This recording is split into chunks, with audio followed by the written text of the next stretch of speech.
Good morning. It is Monday, December 5th, 2022, 9:04 a.m., 45 degrees Fahrenheit. Yeah, so it is Monday, like I said, new week. Um, you know, Getting into the work week.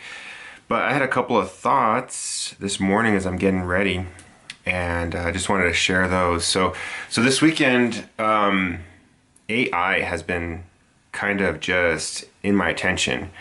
First thing I'm noticing is all the glam shots, all the AI glam shots that everybody's posting on Instagram, Facebook. I haven't really been on Twitter, but I don't think that's a Twitter thing. Maybe it is, but definitely Instagram, some Facebook.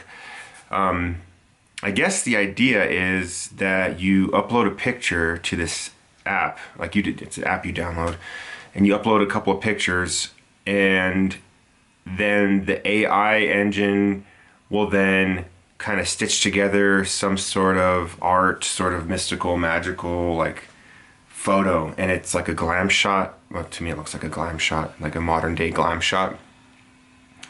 And it definitely makes people look, better, a little bit more majestic, a little bit more artful, kind of magical, sort of dreamy, I guess you could say, is the sort of theme that I get. But it's using AI technology, artificial intelligence, to sort of do it. I have no idea what the background of that looks like or what, but it's a pretty cool thing. People look amazing in these shots for sure. They look like themselves, like it keeps the essence of the person's face and everything else, but they just look like great shots for sure. Yeah. So that's been on my mind. And also, I was messing around with Dolly, which a lot of people kind of know about. Dolly is artificial intelligence, and I don't know the whole backstory about it or whatever. Essentially what it is, though, if you type something into the Dolly sort of search box, and artificial intelligence will then generate it. It's a really cool idea. So for example, I can type, I don't know,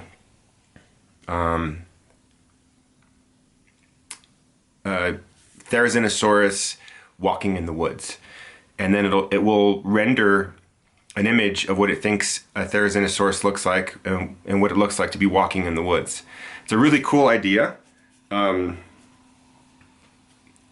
it's awesome how it's executed too, because this is just a computer who is just sort of thinking these things up and imagining them, and then putting them onto the screen in front of you. So it's really cool. Me and the kids were having a blast with it yesterday, just kind of typing in the different things, and it was an amazing little thing. My cat wants to come in here, so I'm gonna let my cat in. Come on.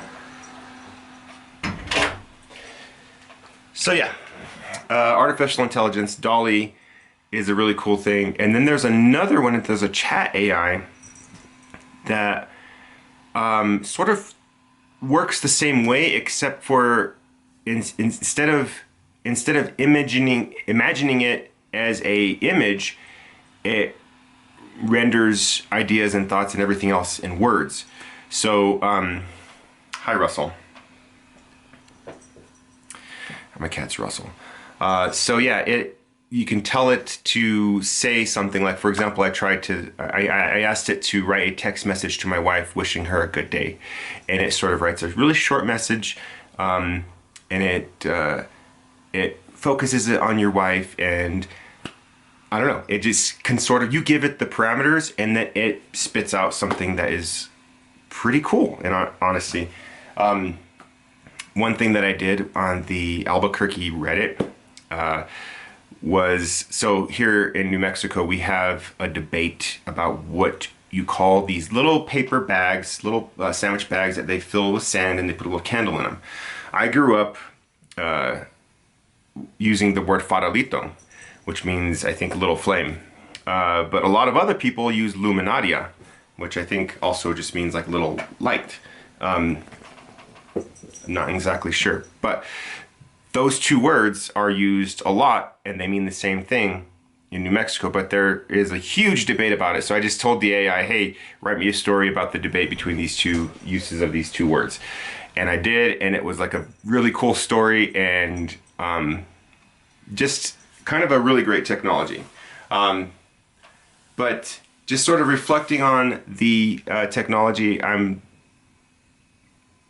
appreciating it, I guess, because there was a time in my life as an elder millennial where technology was not this advanced. Like, I'm seeing the evolution of technology and internet and computing improve in front of my eyes, and this is one of those big steps, I think, that is widely available to people, just regular people like me. Like, I'm sure this technology has been available for like programmers and, you know, people who are in the industry, like they've been aware of things like this for a long time. But now it's out to the public, and it's seen now. It's being used, it's being bought, it's being consumed. Like the AI images thing, I downloaded the app, I guess the top app on the App Store, and I tried to do it myself, but you have to pay for it. So I'm like, nah, I don't really care. I don't want glam shots if I have to pay for it. I'm sure there's a way to get it for free some other way, but definitely not gonna pay for it. But the thing is, like, these are being consumed, this artificial intelligence. And yes, we've been consuming artificial intelligence, I think, for a long time without knowing it. For example, our music algorithms, Google, search engines, like there's a lot of artificial intelligence that we don't notice, we don't see under the surface, and it's not like awe-inspiring or like it's just part of regular life. This is something that is blatantly right in front of you, artificial intelligence. You can manipulate it. It's kind of a cool thing. So I was just thinking about that today, and that paired with the question that I saw on Reddit kind of had me thinking. Somebody on Reddit asked a question. I don't remember which subreddit it was, but they were like, what did you guys do, those of you that were teenagers before the internet, what did you guys do before the internet? How did you not like die of boredom? And I started thinking about that, and like, I can answer that question. Number one, I did have the internet. I used a service called NetZero, which we didn't pay for AOL. Like occasionally, my parents would pay for AOL, but we never paid for AOL like on a regular basis. This wasn't part of one of our regular bills. Sometimes we'd have AOL, and it was amazing, and it was like one of those services that you wanted because you got AOL Instant Messenger with it, and you can connect with friends, and there was the whole intro chime, and you had the box with the little AOL man running and connecting, and you can hear the noises, and it was like this whole experience. Occasionally we would get AOL, and that was a treat, but most of the time I would get connected to the internet via a service called NetZero, and it was free. The catch was you had to have a little ad banner on the top of your screen. So it was like about an inch tall, and it spread the width of the top of the screen, and you could get access to the internet for free, with the caveat that you had to see these little ads all the time. So I didn't really care. I connected to the internet. I would listen to my music. I would check email. Email was a pretty cool thing. And eventually AOL allowed their instant messenger service to be used separate from their actual like ISP, internet service provider, like their service. You could separate the instant messenger app, I guess. So then I can connect with people that way. Microsoft MSN messaging, like that was a popular one. But anyways, like the internet was there, but it wasn't like my main source of entertainment like it is today. So I guess to answer the question, what did I do in my room as a teenager and not die of boredom? Well, I had this Sony boombox, a little tiny, I guess, boombox. I don't know what the word would be, like a little stereo. And it was Sony, and it had a CD player. And I listened to music, and I would read the lyrics from the CD case and just completely just read all of the lyrics, listen to an album cover to cover. That's what I did. and I also had a later on in my teenage life, I guess when I was about 17, I got a job and I bought a PlayStation. So I played a lot of video games, PlayStation. My parents bought us a Nintendo 64 when I was, I don't know, probably sophomore. So we played a lot of video games, listened to music, but now internet is like our life. Even right now, Xfinity is working on my internet in the neighborhood. They're upgrading our neighborhood, and I don't have internet, so I can't work. I can't get online.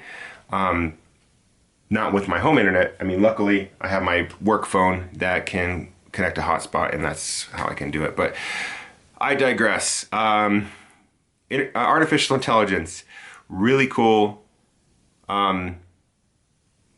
Makes me curious about what's next with artificial intelligence now that it's coming into like the general public's sort of use. What does this mean? Like these avatars are interesting to me because part of me wonders like, man, like I think a lot of people might really want to be that avatar instead of their real self sometimes. Like, yeah, if I look more dreamy, more sort of mystical and majestic and like confident because artificial intelligence made me look like this, what would a life be like if I could not just look like that person, but actually be that person in like a virtual sense? So this paired with like Meta and like now Apple is rumored to have a headset come out really soon. Like, what is this going to look like in a virtual world if I could just completely be that person instead of just like posting it online and saying, hey, look how fun this is. I don't know. It's kind of an interesting thing to me.